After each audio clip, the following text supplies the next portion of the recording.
Hey, sixth graders. We are going to be wrapping up the year with quite a bit of seventh grade content, geometric angles, and we are going to be taking a good look at vertical angles, adjacent angles, supplementary, complementary. So there's all different types of angles out there.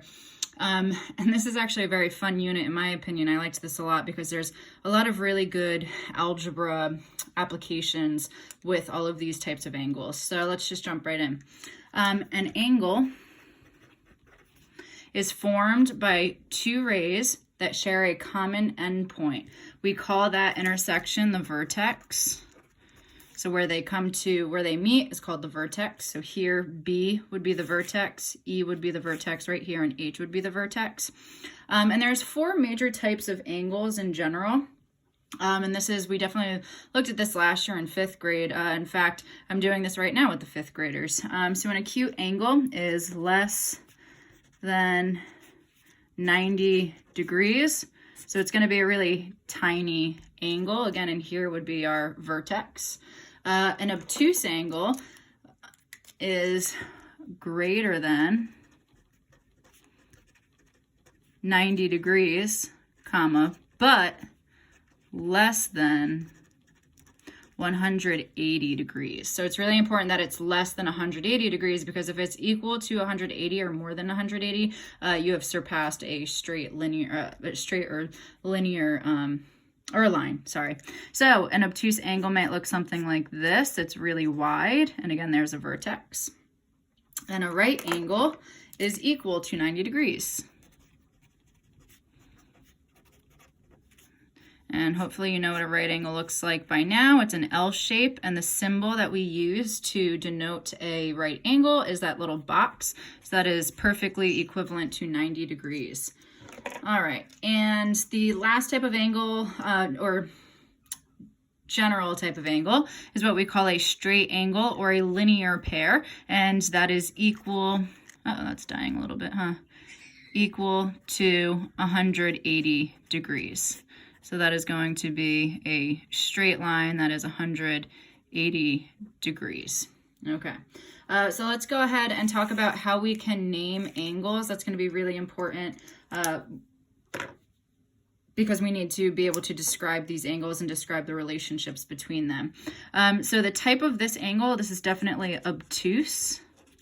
And we have a few different ways that we can describe this angle. We can say, hey, this is angle 1 because there is a little 1 right there. We could also say this is angle. So another way that we can name angles is you go from the outside to the vertex to the other side. So we could say, hey, this is angle A, B, C, and your vertex is always in the middle.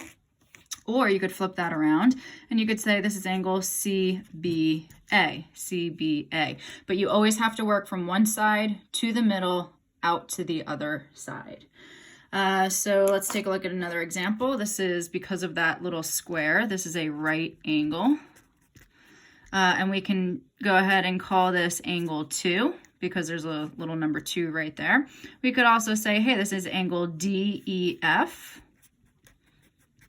Working your way from one side into the middle, the vertex out to the other, or we could say this is angle FED. So either way, it doesn't matter which one you decide to use, I would accept all of them. And example 3, well, this is a very tiny angle, so this is acute. And we can call it angle 3 because it's labeled that. Or we could say, hey, this is angle GHI. Or you could go in the opposite direction, IHG. Okay, so that's just how we name angles. And it's going to be important because I'm going to be asking you to identify specific kinds of angles. And so it's important that you can name them and write them down clearly. So the angle symbol, by the way, I like to put a little arc in the angle symbol because if you don't, sometimes it can be mistaken and look like the letter L. So I always like to put a little arc inside of it to show, hey, this is an angle. So you're going to see me do this more frequently than the angle symbol without the arc. As you can tell, I cut and copied this. Well, maybe you can't tell, but this part I cut and copied from somewhere. And that's why it doesn't have the arc. But whenever I write it out, I do it like that. All right, so let's talk about this relationship of angles that we call vertical angles. These are really special types of angles, and something really neat ends up happening with them. So vertical angles are pairs of opposite angles that are formed by two intersecting lines. So intersecting means crisscrossing, and vertical angles are always congruent, or in other words, they are equal.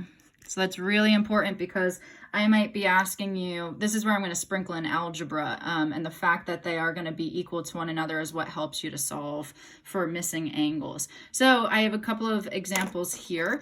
So vertical angles are opposite from one another. So in dark green, angle A and angle A, we call those vertical angles because they are opposite from one another. They're not touching one another. They are completely opposite from one another, and they are equal in size. So angle A and angle A, those are vertical.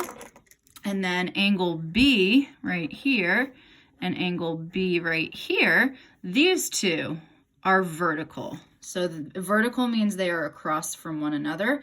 The way I used to remember it as a kid, I used to kind of envision this as, this looks like the letter V, and then and V for vertical. And if you flip that V over, if you were to reflect it or flip it over, that is its identical V on the bottom. And so V for vertical angle. So if I drew like a line of symmetry, I think about this as, okay, here's my top V. If I flipped it over, here would be the bottom V. V for vertical, they're opposite from one another and they are equal. So if we look at this model here, I want to identify which angles are vertical. Well, angle 1 is opposite from angle 3. So these are vertical. And then angle 2 is opposite from angle 4. So those are vertical. And again, you can kind of see that letter V. And then if you flipped it over, you'd have the V down here.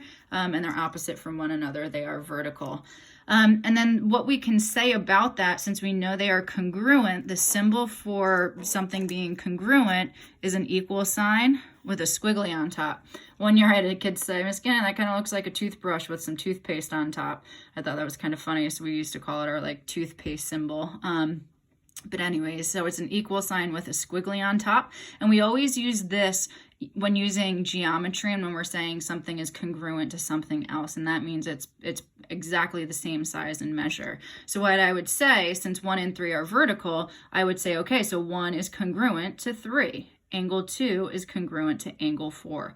So if I gave you, just for instance, if let's say, I don't know, let's say this is like 70 degrees. You don't know this yet, but because this angle and this angle are what we call supplementary, if you watch the exit ticket, they have to add up to 180. So that means this has to be 110 degrees.